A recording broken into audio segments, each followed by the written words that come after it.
na nossa região. CBN, Café com Política. Quem está com esse cafezinho na mão, Bruno Silva, cientista político. Bom dia para você. Olá, muito bom dia, Sandra, muito bom dia, Felipe Pereira e, claro, os nossos queridos ouvintes CBN Campinas. Tudo jóia? Muito bem. Tudo bem. A gente iniciando aí com mais informações do calendário das eleições 2024, né? Tem hoje mais uma data importante porque começa efetivamente a campanha eleitoral e o eleitor começa agora a receber a propaganda dos candidatos, principalmente pela internet. E nas ruas também já tem uma mobilização aí de alguns deles, né? No tete-a-tete com o eleitor, às vezes distribuindo aquele jornalzinho, outros materiais, chamando a atenção dos eleitores. Bruno?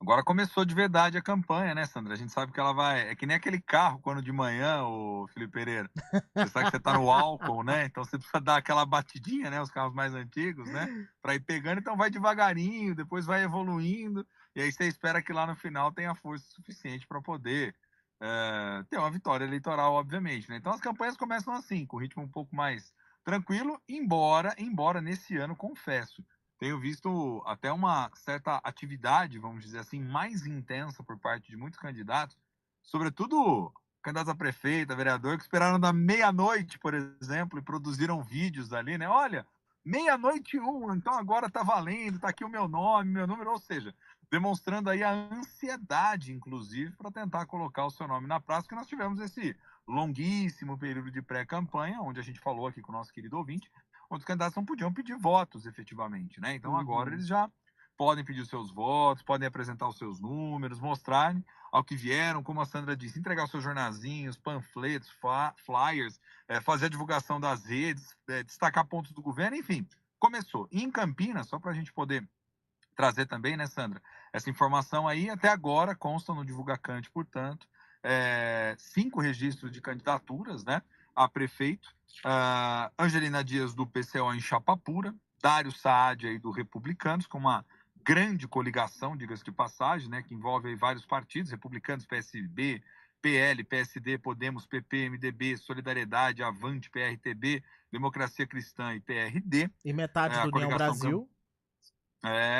Tem esse drama ainda também. Tem esse drama também. Coligação Campinas do lado certo. Candidato Pedro Tourinho do PT, né? Onde você tem 2 federações ali que estão coligadas. A Federação Brasil de Esperança, que comporta ali PT, PCdoB, PV, e a Federação Pessoal e Rede. Vale lembrar que essa é a novidade dessas eleições, porque a federação partidária havia sido estabelecida nas últimas eleições nacionais e os partidos têm que agir conjuntamente agora nas eleições municipais. A federação é um casamento aí que só vai se encerrar quando for próximo às próximas eleições nacionais, portanto, de 2026, né? Candidatura de Rafael Zimbaldi, da Federação PSDB Cidadania.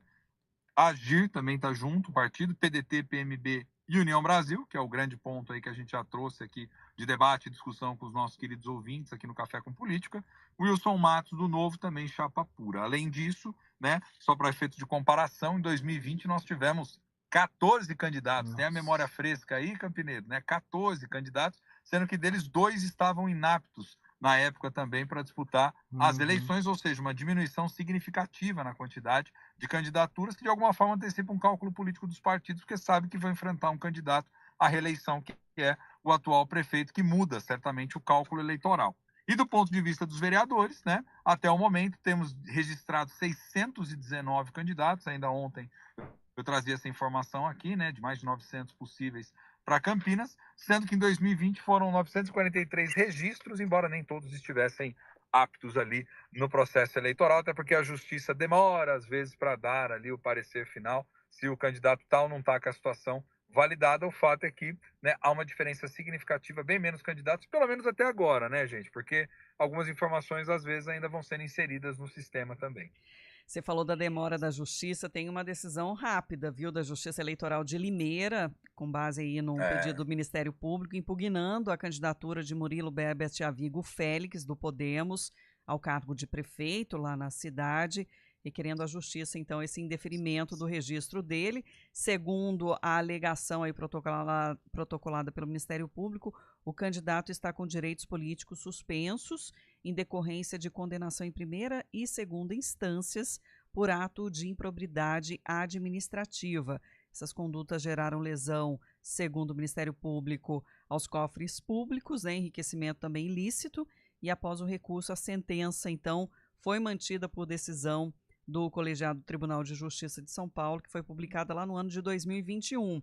E aí, a defesa do candidato recebeu a notícia desse pedido de impugnação, né, da candidatura, mas considera aí uma absoluta segurança de que os elementos trazidos no pedido não constituem nenhum óbice, né, segundo aqui a linguagem utilizada pela defesa, né, na campanha do candidato, e que o judiciário deve reconhecer as totais condições de participar do processo eleitoral. É porque tem recurso e aí para todas as instâncias, né?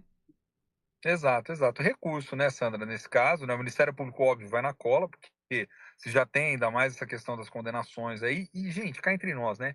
Improbidade administrativa é uma das coisas que mais pegam as figuras públicas, sobretudo em município, né? Ou seja, mau uso do dinheiro público, né? Basicamente, mau uso do dinheiro público. Então, vamos ver, obviamente, o candidato tem todos os seus direitos aí garantidos constitucionalmente de recorrer, inclusive, para ver de uma decisão da justiça, mas de imediato, portanto, tem aí sua candidatura sob júdice, né, vamos dizer assim, sob uma situação jurídica a ser analisada ainda. A gente espera, obviamente, celeridade da justiça, já falamos bastante, inclusive, isso aqui, nesse espaço, para que a gente saiba efetivamente quem pode e quem não pode ser candidato, né? Acho que esse é um princípio básico, mas a lei ficha limpa tem contribuído muito para que aqueles que têm alguma condenação não possam, de fato, disputar o processo eleitoral, né? E daqui para frente a gente vai trazer muitos detalhes a respeito dessa corrida e até curiosidades, como eu antecipo aqui na cidade de Olambra, que tem um único candidato na disputa à prefeitura esse ano.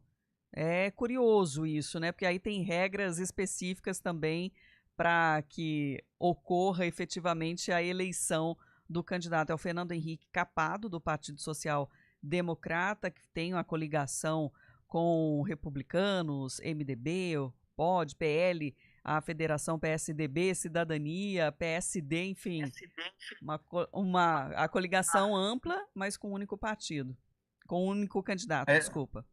Ô Sandra, depois a gente até vai detalhando mais aí ao longo, né, das análises, mas é aquela história, nesse caso, né, Felipe Pereira, é só sagrar o bispo, né, então. Passa o cetro e tá tudo certo, Pois né, porque né, vai ganhar, não tem por onde, né, gente, nesse caso ganha mesmo, né, porque você tem candidatura única, mas perceba, esse fenômeno é um fenômeno interessante que a gente tem que refletir aqui, trazer para o nosso ouvinte de maneira mais ampla, né, durante muito e muito tempo, as eleições, principalmente no âmbito dos municípios, né, elas não são eleições tão competitivas como a gente tem se acostumado a ver nas últimas décadas, né? Se a gente for voltando no tempo com essa história toda, a gente vai ver que essa dimensão da competitividade partidária, da competitividade municipal, é um fenômeno mais recente e deriva, sobretudo, do nosso processo democrático. Mas esse é assunto que a gente vai tratando aí com os nossos queridos ouvintes. Nesse caso de candidato único, ele precisa ter metade dos votos válidos, mais um para ser eleito. Bruno, obrigada pela participação de hoje. Até segunda. Te agradeço. Até lá, viu, Sandra? Um abraço para você, abraço, Felipe, para todos os nossos queridos ouvintes. Até lá. Até segunda. E a Beth disse aqui